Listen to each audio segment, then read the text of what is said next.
Okay, चलो prayer से start करेंगे। Keep your back straight, eyes closed, breathe out, breathe in, breathe out, breathe in, breathe out. 3 Omkar chanting. Breathe in.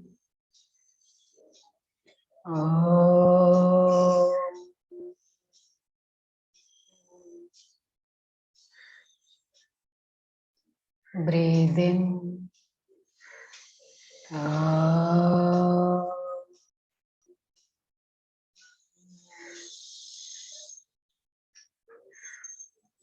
Breathe in.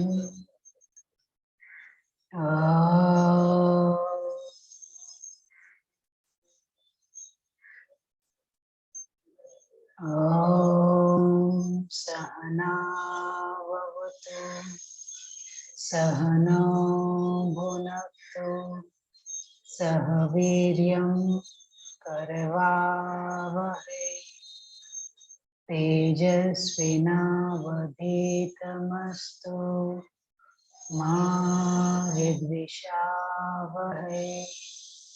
Om Shanti Shanti Shanti. Hari Om. Rub your palms, cup your eyes, remove your hands and gently open your eyes. Good evening everyone. Am I audible properly? मेरी आवाज आ रही है क्या सभी को?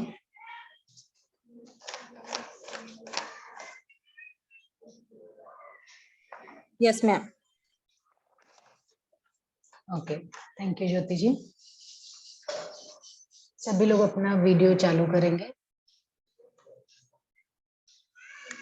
और मुझे बताएंगे रिसर्च करने के कौन कौन से 12-13 स्टेप्स हैं।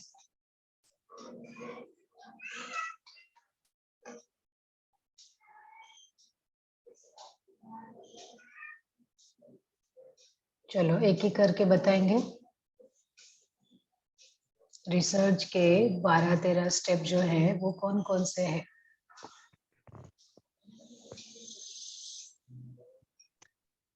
समाज में समस्या ढूंढना। Very good. हाँ, पहला है समस्या ढूंढना। फिर सर्वे, वो पहले कहाँ पे बुक है, लिटरेचर करना, बुक लिटरेचर रिव्यू करना। Very good. फिर टाइटल बनाना, हाइपोथेसिस। हाँ, फिर सैंपल डिजाइन करना। सैंपल डिजाइन करना। Very good. सैंपल कलेक्ट करना, डिजाइन करना। फिर डेटा कलेक्ट करना। Very good. उसके बाद आपका जो मेन रिसर्च है वो करना। हाँ। फिर मेन रिसर्च जब आ जाएगा तब उसका डेटा को टेस्ट करना या उसको डेटा का कंक्लूजन निकालना या डेटा को आप एनालाइज करना डेटा को, और फिर डेटा एनालाइज करने के बाद क्या कंक्लूजन निकलता है वो देखना, और फिर हाइपोथेसिस टेस्ट करना कि हमने जो टाइटल लिया है वो सत्य बैठ रहा है कि नहीं बैठ रहा है वो। हाँ। और फिर कंप्लीट हो जाएगा आपका रिसर्च। ठीक है। हाँ, तो हमने कल है ना प्रॉब्लम कैसे आप ढूंढोगे उसके लिए डिस्कस किया था। ठीक है। अभी आज हम लोग देखेंगे कि हाइपोथेसिस कैसे हम बनाएंगे, जो टाइटल बनाना है रिसर्च का वो कैसे बनाएंगे उसके ऊपर ज्यादा चर्चा करेंगे।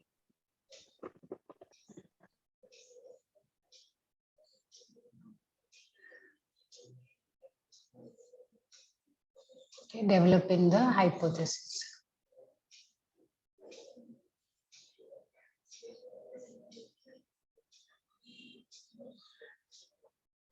चलो पहले ना मैं आप लोग को थोड़ा, वो शोध गंगा किसी ने सर्च किया क्या? वापस उस पे जाके आपने कुछ देखा क्या?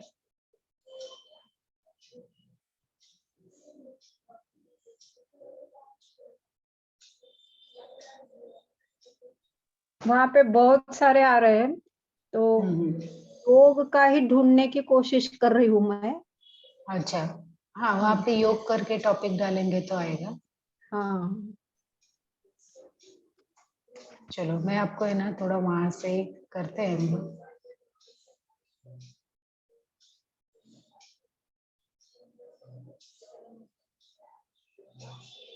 यहाँ पे सबका वीडियो बंद रहता है ना, तो मुझे पता नहीं चलता कि कितने लोग कनेक्टेड है या उनको समझ में आ रहा है या सच में वो सुन रहे हैं इसलिए समझ में आ रहा है कि नहीं सुन रहे इसके नहीं समझ में आ रहा है, वो पता नहीं चल रहा है मुझे।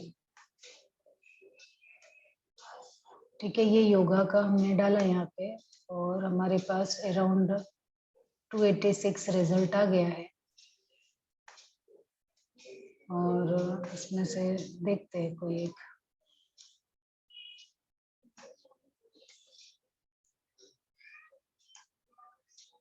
अभी देखो,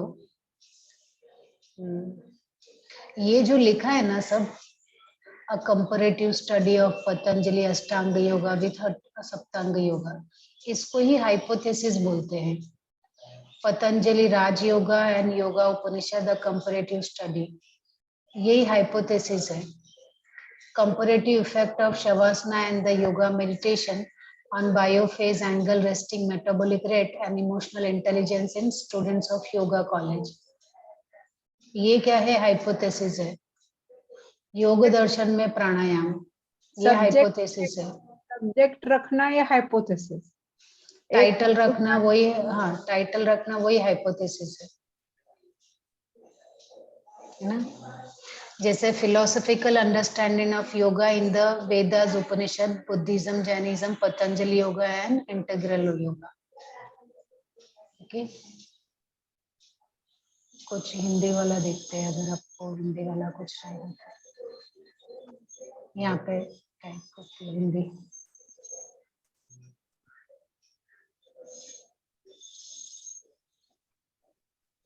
हाँ अभी देखो हिंदी वाला आपको मिल रहा है। योग दर्शन में प्राणायाम, ये हाइपोथेसिस है। ओके, ओडिसी नृत्य एवं योगा एक अध्याय। ओके,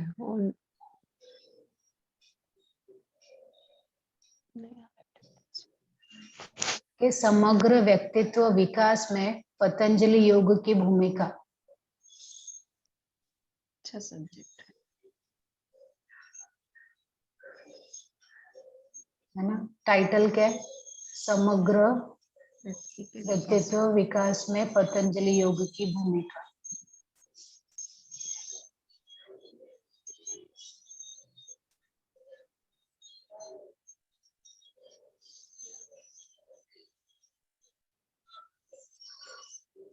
तो आपको हाइपोथेसिस पता चला क्या है? हाँ है ना। आप उसमें क्या करना चाहते हो, ये है।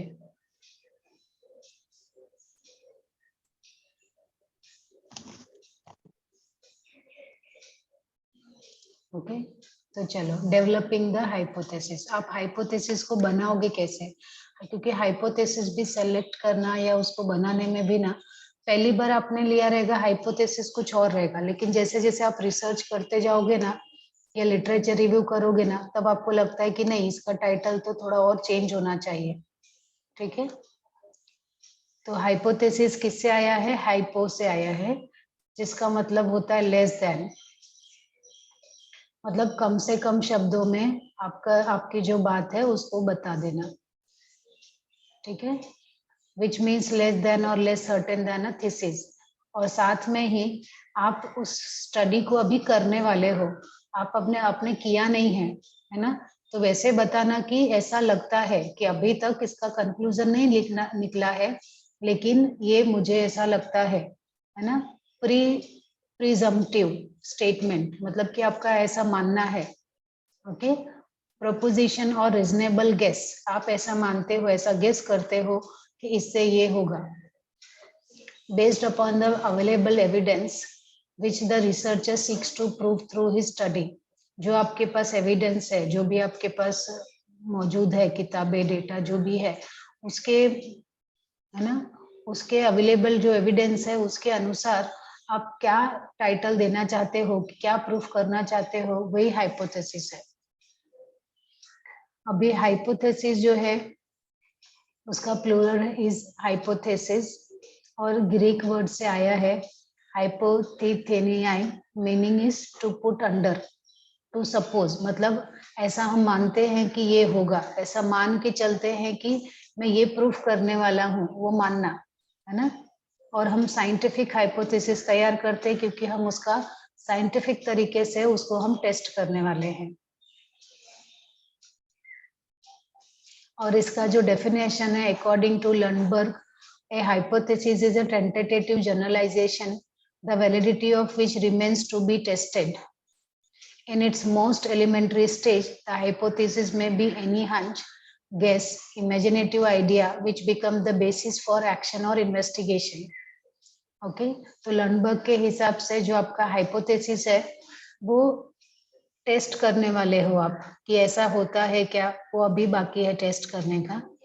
और इनिशियल स्टेज पे जब आप अपना हाइपोथेसिस बनाओगे ना, तो शायद वो आपके मन में एक आइडिया उठा रहेगा, वो बना सकते हो, या एक गेस बना सकते हो, या आपके मन में है ना, या कुछ आपने पहले रिसर्च किया था उसके अनुसार आप उसको बना सकते हो, या आपने कुछ इन्वेस्टिगेट किया था, कुछ किताबें पढ़ी थी, उसके अनुसार आप हाइपोथेसिस बना सकते हो।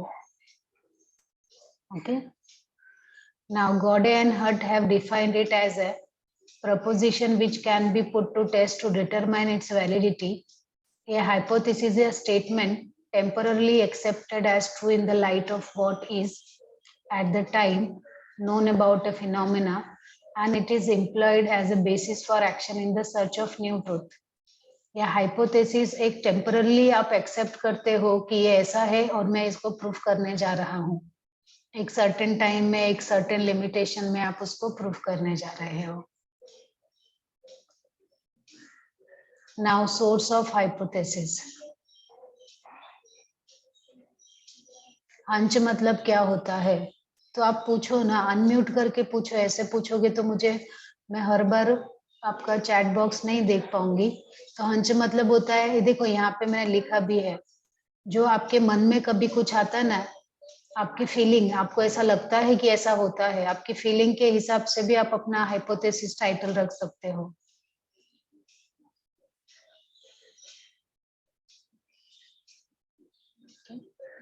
नाउ सोर्स ऑफ हाइपोथेसिस, अगर आपको हाइपोथेसिस टाइटल बनाना है तो कहाँ से आपको मिलेगा आइडिया, कहाँ से मिलेगा कि क्या रखे। रिव्यू ऑफ सिमिलर स्टडीज, तो जो जिसके ऊपर आप रिसर्च करना चाहते हो, या जो टॉपिक लिया है, जैसे आपने योगा लिया है, लेकिन योगा में भी क्या लिया है, प्रैक्टिकल वाला लिया है, थियरी वाला लिया है। अब उसमें भी कितने सारे हमारे पास है ना, कौन सा, अगर थियरी लिया है तो कौन सी किताब ली है, पतंजलि ली है, हठ योग लिया, योग वशिष्ठ ली है आपने, या फिर कोई उपनिषद लिया है, क्या लिया है। अगर प्रैक्टिकल लिया है तो उसमें क्या है ना, उससे रिलेटेड सारी स्टडी करना, वहां से भी आपको हाइपोथेसिस बनाने का आइडिया मिल जाएगा। Examination of data and records, आपके पास कुछ पहले से डेटा या रिकॉर्ड पड़ा हुआ है, या आपने क्वेश्चनियर भेज के कुछ मंगाया है, उससे भी हाइपोथेसिस बना सकते हो, या आप डिस्कशन करके भी बना सकते हो, आपका पर्सनल इन्वेस्टिगेशन करके भी, आपका कुछ एक्सपीरियंस है उससे भी बना सकते हो, आपका इंट्यूशन रहेगा उससे भी बना सकते हो, या एक जनरल में, इन जनरल बोलते हैं ना, जनरलाइजेशन में भी बना सकते हो, कि जैसे वो सिंपल वाला बताया था ना, योगा करने से तनाव दूर होता है, ये भी बना सकते हो। प्रायर इंपेरिकल रिसर्च फाइंडिंग है ना, या फिर आपने कभी डायरेक्टली कुछ एक्सपीरियंस किया है उसके ऊपर भी बना सकते हो आप। इस तरह से हाइपोथेसिस बनाने के लिए आपको ये सभी हेल्प करेंगे। Now characteristic of hypothesis in research methodology, अगर आप टाइटल बना रहे हो, हाइपोथेसिस बना रहे हो, तो वो कैसा होना चाहिए, पहले तो क्लियर एंड प्रिसाइज होना चाहिए, एकदम अच्छे से पता होना चाहिए कि क्या आप टेस्ट करने वाले हो, क्या टाइटल रखने वाले हो। वो टाइटल एकदम क्लियर और प्रिसाइज, मतलब एकदम ऐसे बड़ा सा लंबा चौड़ा 5-6 लाइन का नहीं होना चाहिए, है ना। जितना शॉर्ट कर सकते हो उतना शॉर्ट करो, और जितना क्लियर बता सकते हो उतना क्लियर करो। कैपेबल ऑफ बीइंग टेस्टेड, और ऐसा बनाओ जिसको हम टेस्ट कर सकते हैं, जिसको हम प्रूव कर सकते हैं, जिसपे हम एक्सपेरिमेंट कर सकते हैं, जिसपे हम पीएचडी कर सकते हैं, जिसपे हम रिसर्च कर सकते हैं, ऐसा बनाओ। जिसपे किया ही नहीं जा सकता या थोड़ा बहुत ज्यादा टाइम लगेगा, बहुत ज्यादा पैसा लगेगा, वो मत करो। स्टेट रिलेशनशिप बिटवीन वेरिएबल्स, अभी आप जिन लोगों को ले रहे हो, जिसके ऊपर रिसर्च करने वाले हो, है ना, वो आपका जो वेरिएबल है, उसका वो क्या है वो भी आप उसमें डालो। जैसे कि आपने रिसर्च की टॉपिक चुना है, योगा करने से तनाव दूर होता है, लेकिन उसमें किसके ऊपर रिसर्च करने वाले तो वो भी डालो, है ना। योग करने से 18 से 20 साल की महिलाओं का तनाव दूर होता है, ऐसा लिखो, स्पेसिफिक करो। Limited scope, limited in scope and must be specific, है ना। और आपका जो टॉपिक है वो एकदम स्पेसिफिक होना चाहिए, और उसके ऊपर आप जो उसका स्कोप है ना, कि इससे ज्यादा आप नहीं करोगे। 18 से 20 साल की महिलाएं हैं तो उनका ही करना है, ऐसे सारी महिलाओं को आप नहीं ले सकते, उसमें भी वर्किंग नॉन वर्किंग वो भी बताओ आप। Stated as far as possible in most simple terms, और एकदम सिंपल लैंग्वेज में बनाओ, बहुत कॉम्प्लिकेटेड मत करो। Consistent with most known facts, और उसमें जितना ज्यादा आपको फैक्ट्स या जो सच्चाई रहेगी उतना ज्यादा आप उसमें ऐड करो। amenable to testing within a reasonable,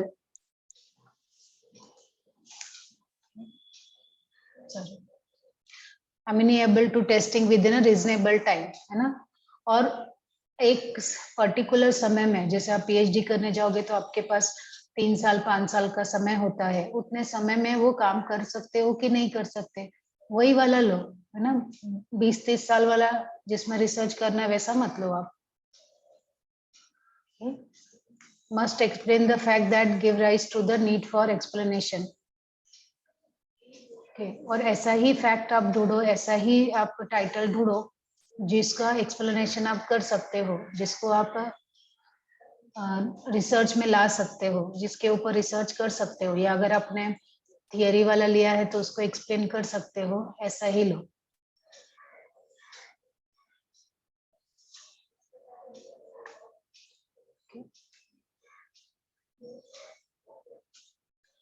does your now hypothesis checklist, कैसे चेक करोगे कि मेरा हाइपोथेसिस बराबर है कि नहीं। Okay, does your hypothesis focus on something that you can actually test, है ना। पहले तो ये चेक करो कि आपने जो टाइटल लिया है क्या वो सच में हम उसको टेस्ट कर सकते हैं, क्या उसके ऊपर रिसर्च कर सकते हैं क्या, कि नहीं कर सकते। वो अगर कर सकते हैं तो वो बराबर है। Does your hypothesis include both an independent and dependent variable, मतलब कि आपके पास टेस्ट जब आप जिसके ऊपर रिसर्च करना चाहते हो वो आपके पास है कि नहीं है। जैसे यहाँ पे मैंने एक एग्जांपल दिया है कि आपको, है ना, जो बच्चे होते हैं उनके जो टेस्ट में या एग्जाम में उनको जो मार्क्स मिलता है, वो मार्क्स कैसे मिलता है, वो ज्यादा स्टडी करते हैं और उनके मतलब जिसने ज्यादा स्टडी किया उसको ज्यादा मार्क्स मिला, या जिसने अच्छी नींद ली उसको ज्यादा मार्क्स मिला। ठीक है, तो एक तो आप क्या देखने वाले हो, टेस्ट स्कोर, उनके एग्जाम में कितना उनको मार्क्स आया, एक तो आप वो देखने वाले हो। ओके, और आप क्या चेक करने वाले हो, स्टडी चेक करने वाले हो, स्लीपिंग चेक करने वाले हो, या ऐसा भी देख सकते हो कि जो बच्चे, है ना, ज्वाइंट फैमिली में रहते हैं या अकेले रहते हैं उसमें से किसको ज्यादा मार्क्स मिलते हैं, या जो बच्चे ट्यूशन करते हैं या ट्यूशन नहीं करते उनको कितने मार्क्स मिलते हैं। तो आपने स्टडी ले लिया, स्लीप ले लिया, एक और भी ले सकते हो, है ना। तो ये सब जो चीजें हैं आपके पास, उसमें आपने इंक्लूड किया है कि नहीं किया है, अगर किया है तो सही है।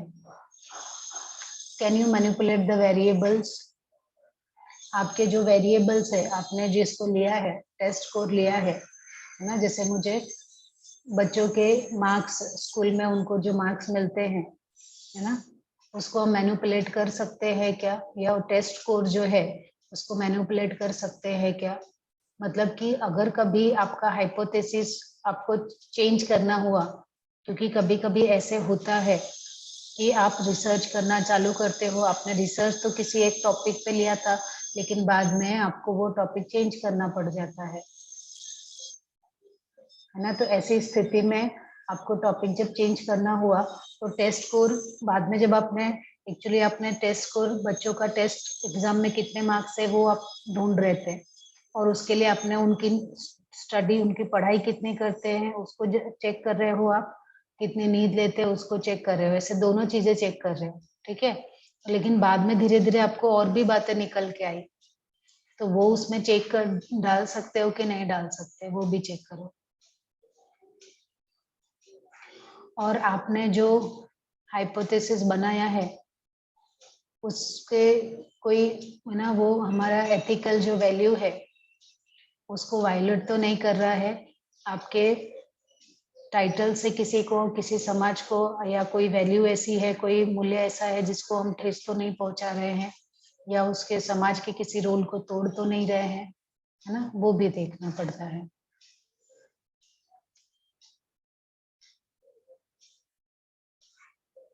अब कितने टाइप के हाइपोथेसिस आप बना सकते हो रिसर्च हाइपोथेसिस? एक तो डायरेक्शनल हाइपोथेसिस है, एक नॉन डायरेक्शनल हाइपोथेसिस है, स्टैटिकल हाइपोथेसिस है, डिक्लेरेटिव हाइपोथेसिस है, नल हाइपोथेसिस है, क्वेश्चन फॉर्म हाइपोथेसिस है, ठीक है। तो अभी पहले देखते हैं डायरेक्शनल हाइपोथेसिस, मतलब जो आपको डायरेक्शन देता है। There will be a positive relationship between individual's attitude towards high caste Hindus and his socio-economic status. Adolescent boys with high IQ will exhibit low anxiety than adolescent boys with low IQ. अभी यहाँ पे ना आपको एक direction दे रहा है, जैसे मैंने बताया कि योगा करने से आपका तनाव, योगा करने से 18 से 20 साल की जो महिलाएं हैं उनका तनाव दूर होता है। तो एक मैं डायरेक्शन दे रही हूँ, एक मैं बता रही हूँ कि ऐसा होता है,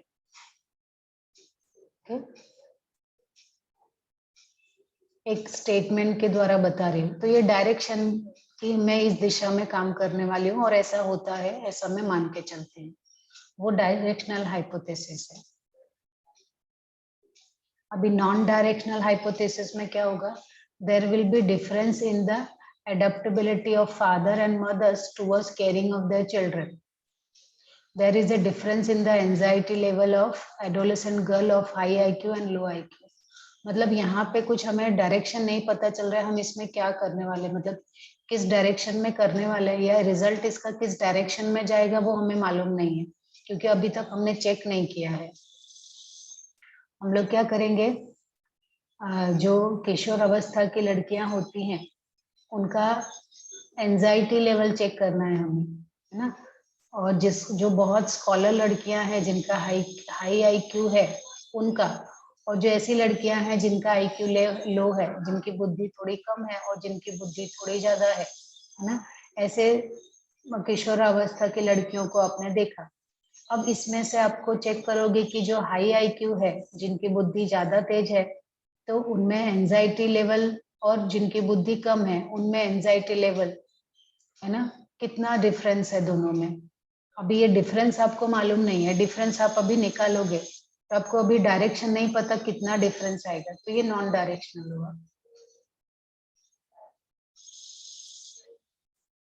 स्टैटिकल हाइपोथेसिस, अभी स्टैटिक्स मतलब क्या, मैथ्स करते हैं ना, कैलकुलेशन करते हैं वो, तो जिसमें ज्यादा कैलकुलेशन आएगा वो स्टैटिकल हाइपोथेसिस।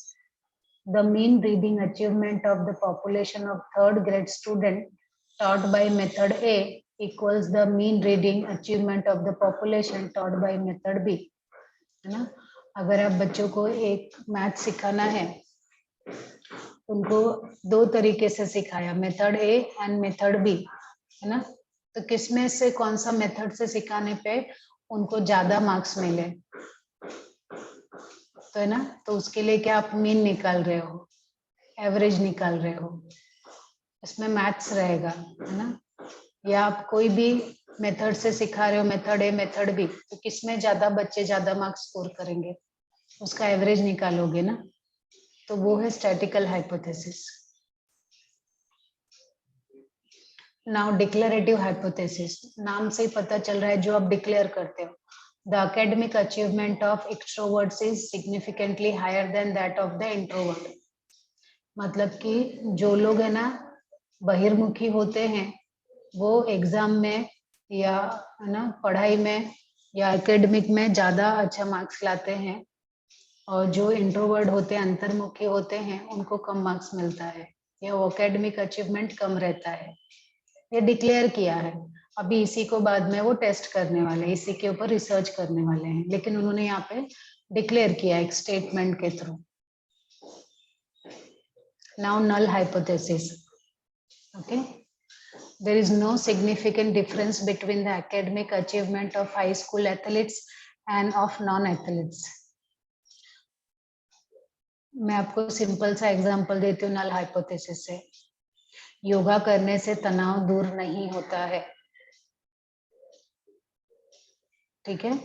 अगर आपने जैसे योगा करने से तनाव दूर होता है, ये तो आप डिक्लेरेटिव कर दिया, लेकिन योगा करने से तनाव दूर नहीं होता है, वो नल हाइपोथेसिस होगा।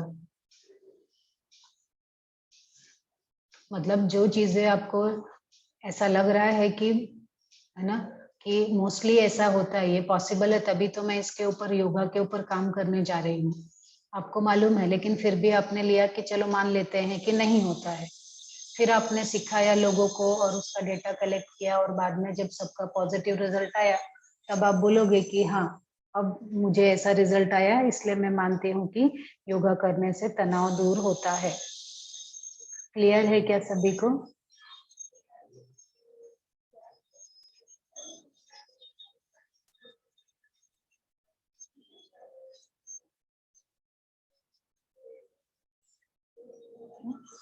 Now every experiment has a null hypothesis. ये सबसे इम्पोर्टेंट स्टेटमेंट है कि आपने अभी तक जितने भी सब देखा ना हाइपोथेसिस टाइटल बनाने के जितने भी तरीके आपने देखे, वो सभी तरीके में ना आप सब में नल हाइपोथेसिस ले सकते हो, मतलब उसको उल्टा बना सकते हो। जैसे आपको प्रूफ करना है कि योगा करने से तनाव दूर होता है, लेकिन आप उल्टा ले लो, योगा करने से तनाव दूर नहीं होता है, ऐसा टाइटल बना दो। तो ऐसे हर टाइटल को आप नल हाइपोथेसिस में कन्वर्ट कर सकते हो, और लास्ट में जब रिजल्ट आएगा तब आप प्रूफ कर सकते हो कि इस अच्छा रिजल्ट आया है, इसलिए जो मेरा हाइपोथेसिस था वो नल हो गया, और मैं डिक्लेयर करती हूँ कि योगा करने से तनाव होता है।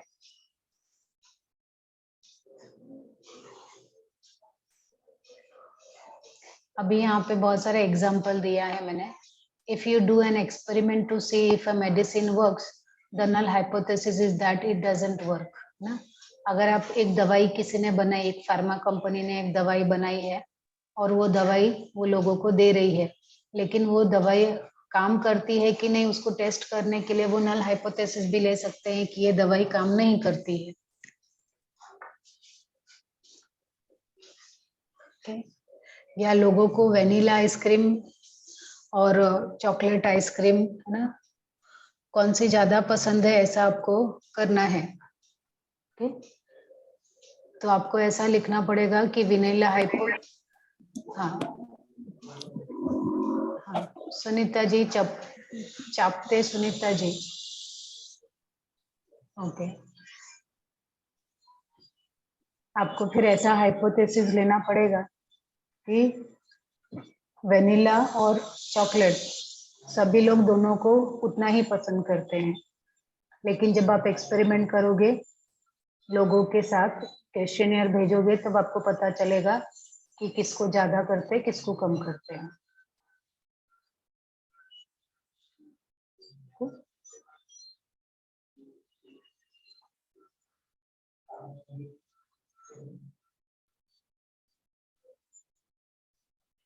Okay, for example, if your null hypothesis is that plant growth is unaffected by duration of sunlight, है ना।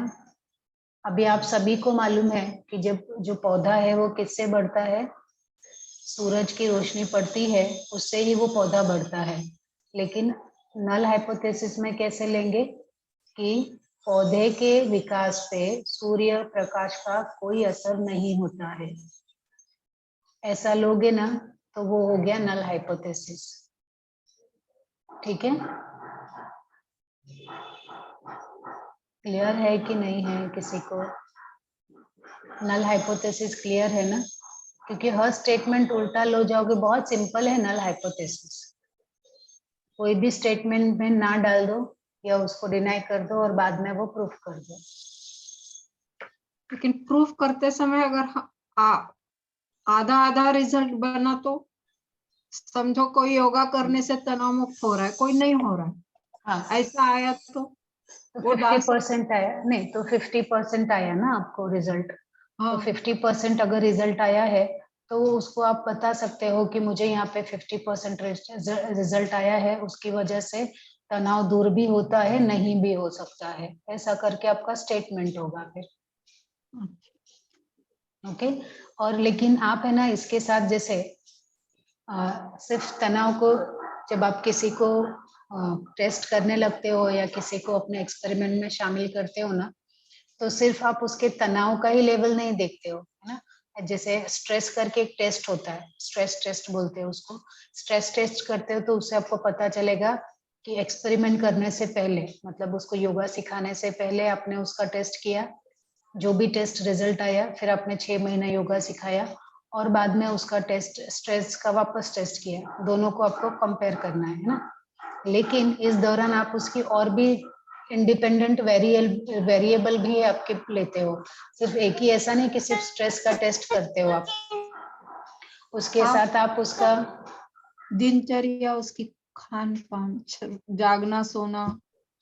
हाँ, जैसे कि उसकी पहले तो उसकी एज क्या है, उसका जॉब कैसा है, वर्किंग है नॉन वर्किंग है ना, और उनका लाइफस्टाइल रूटीन कैसा है ना, मोस्टली भोजन कैसा है, उनका वजन कैसा है ना। ऐसे बहुत सारे हम दूसरे चीजें भी नोट डाउन करके रखते हैं ना। तो जब वो सब भी चीजें निकालेंगे तो हमें एक अलग ही रिजल्ट आता है कि जैसे आपने जब वो तनाव का रिजल्ट निकाला, आप बोल रहे हो 50% ही आया, 50% लोगों को अच्छा लगा, 50% लोगों को तनाव दूर ही नहीं हुआ। लेकिन जिन लोगों का तनाव दूर हुआ है वो कौन सी कैटेगरी में आते थे, उनका एज क्या सिमिलर था, उनका वर्किंग स्टाइल क्या सिमिलर था, उनका डाइट क्या सिमिलर था, उनका सोने जागने का समय क्या सिमिलर था। क्योंकि स्ट्रेस के लिए आपको मैंने सिखाया है कि कितने सारे दूसरे फैक्टर जिम्मेदार होते हैं, आपको सिर्फ एक ही फैक्टर नहीं होता है ना। तो वो सब फैक्टर में से भी अगर आपने कुछ लिया है तो वो भी दिखा सकते हो कि अच्छा, कि इस तरह के जॉब नेचर वाले, यस, जो सुबह जल्दी उठते थे ना, मैंने देखा कि जिन लोगों को फायदा हुआ है 50%, उसमें से वो लोग का मोस्टली वो लोग कौन से हैं जो सुबह जल्दी उठते हैं। ओके, तो ये निकाल के आप फिर आपका स्टेटमेंट फिर बदल जाएगा हाइपोथेसिस, है ना, कि जो लोग सुबह जल्दी उठते हैं और योगा करते हैं उससे उनका तनाव दूर हो सकता है ना। आपका हाइपोथेसिस टाइटल अब यहाँ पे बदल के फिर आप उसको प्रूफ करोगे। तो हाइपोथेसिस जो है वो बदलता रहता है, लेकिन जब आपको फाइनली रिजल्ट आ जाता है तब आपको पता चलता है कि अच्छा, हाइपोथेसिस ये थोड़ा सा उसको वापस करेक्शन मुझे करना है उसमें। ठीक है, पर बिगनिंग में कुछ तो लेके चलना पड़ेगा ना, नहीं तो कैसे करेंगे।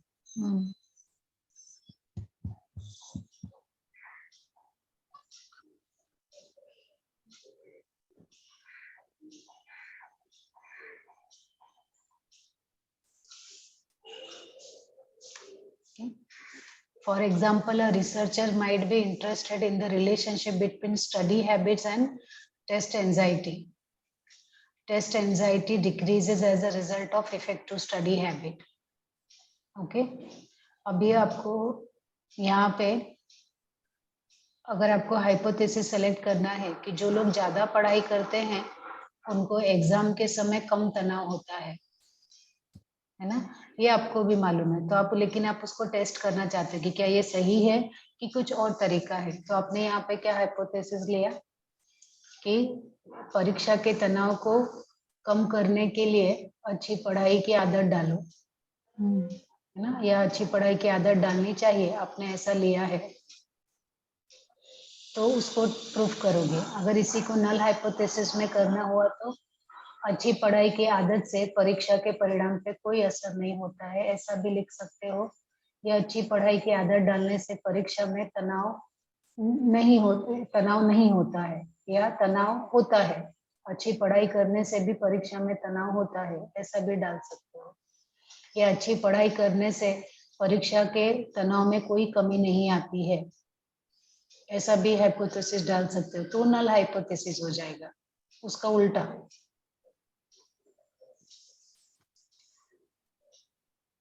Now question form hypothesis. कुछ हाइपोथेसिस या टाइटल है ना, प्रश्नवाचक रूप में भी होते हैं। Okay, in the question form hypothesis a question is asked as to what the outcome will be instead of stating what outcome is expected. Programmed instruction has any relationship to test anxiety of children? ठीक, अब यहाँ पे आपको बहुत सारे प्रश्नवाचक रूप में, अगर मैं अपने योगा का एग्जांपल दूं कि योगा करने से तनाव दूर होता है क्या, अगर मैं ऐसा टाइटल दूंगी, ऐसा हाइपोथेसिस दूंगी, तो वो क्वेश्चन हाइपोथेसिस में आ जाएगा, क्वेश्चन फॉर्म में। ठीक है, इतने इसमें से कोई एक, चाहे वो नल लो, चाहे क्वेश्चन फ्रॉम हाइपोथेसिस लो, चाहे हाँ जी, मैं वही समझा रही हूँ कि इतने सारे में से कोई एक ही लेना है, क्योंकि हाँ। रिसर्च के इतने सारे तरीके हैं ना कि उसमें से कुछ भी प्रकार का हो सकता है आपका टाइटल। ओके।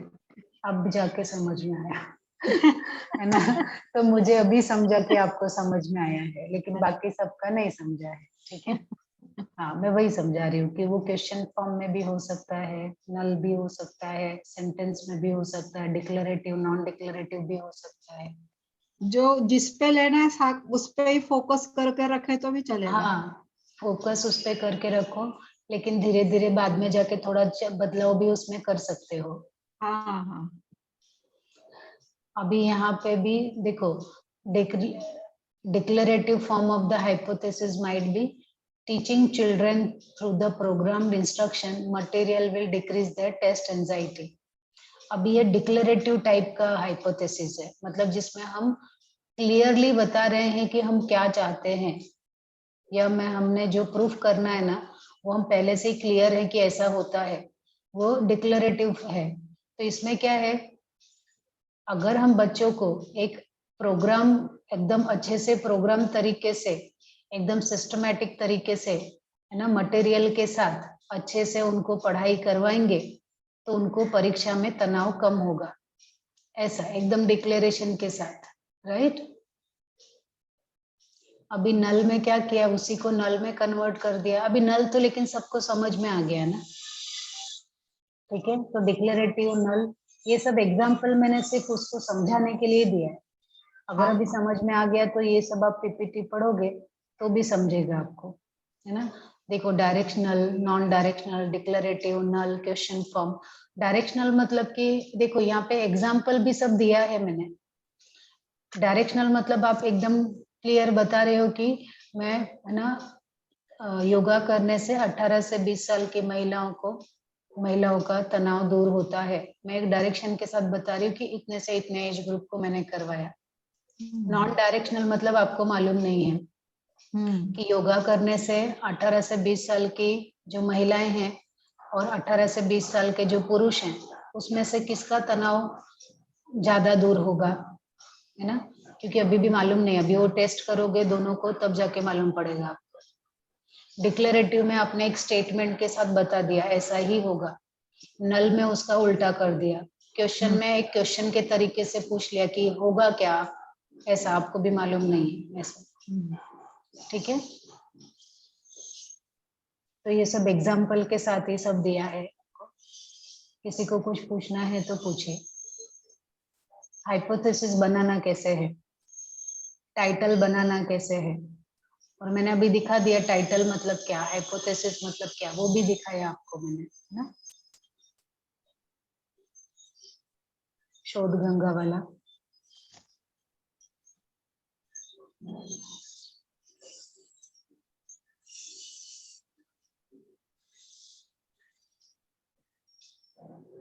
है ना, समग्र व्यक्तित्व विकास में पतंजलि योग की भूमिका। ये कौन सा है?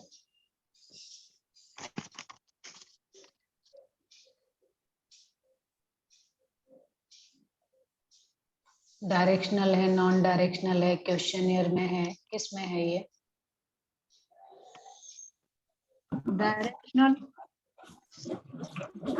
हाँ, डायरेक्शनल में कि वो एक डायरेक्शन दे रहे हैं। डिक्लेरेटिव भी नहीं है क्योंकि वो अभी भूमिका सिर्फ देख रहे हैं, अच्छी भूमिका होगी कि बुरी भूमिका होगी वो मालूम नहीं है ना, अभी वो चेक करना है उनको।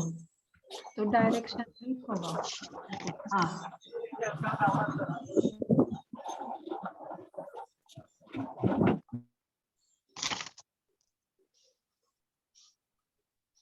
अभी दूसरा कोई देख लेते हैं टॉपिक। ये चपाते सुनीता जी काम कर रहे हैं कि क्या कर रहे हैं? बच्चे के हाथ में लगता है मोबाइल दे दिया है क्या आपने?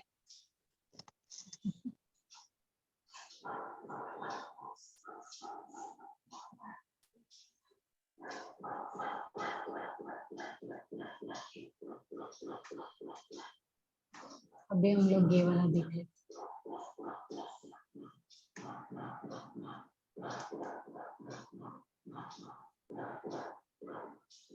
चैप्टर 1 में शायद इनका टाइटल रहेगा, तो नहीं, यहाँ पे नहीं है।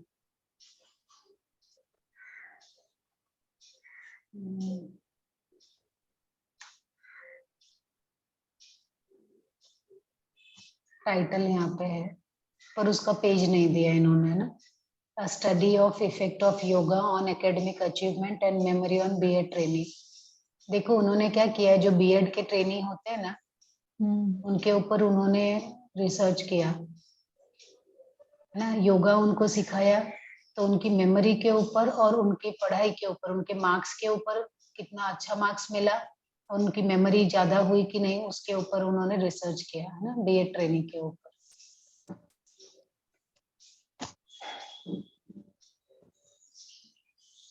तो हाइपोथेसिस इस तरह से बनाइए। ओके, चलो किसी को कुछ पूछना है तो पूछ लेंगे।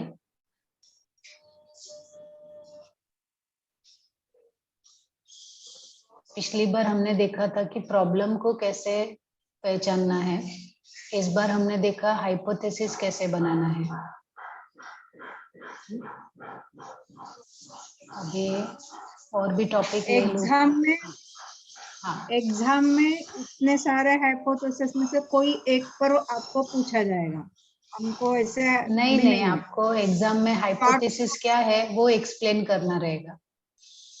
अच्छा, हाइपोथेसिस क्या है अभी के एग्जाम में जो आएगा ना, हाइपोथेसिस क्या है वही बता दो। तो हाइपोथेसिस आप बताओगे, हाइपोथेसिस का जो डेफिनेशन है ना वो आपने मराठी में हिंदी में जहाँ से पढ़ा रहेगा या इंग्लिश का, वो डेफिनेशन लिख दो और बाद में बता दो हाइपोथेसिस के ये 4-5 प्रकार होते हैं और कौन से प्रकार में क्या होता है वो समझाते हुए उसका उदाहरण दे दो, है ना। जैसे अभी ये रिसर्च में आता है तो रिसर्च हाँ, का ये इंग्लिश में री यानी बार बार, और सर्च यानी आगे खोज की करना। खोज।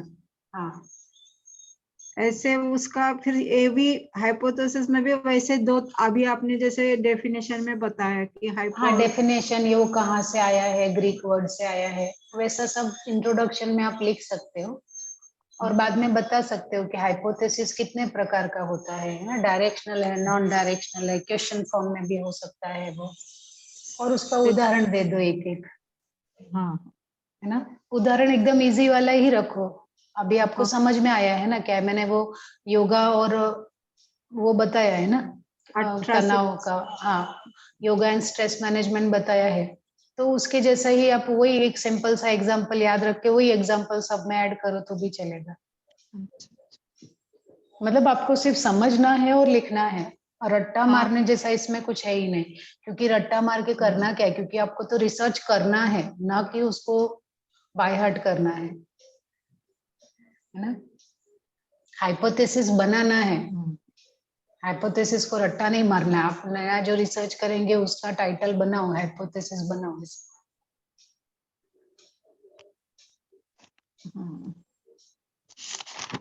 ठीक है बालाजी सर, यहाँ पे एंड करो क्या?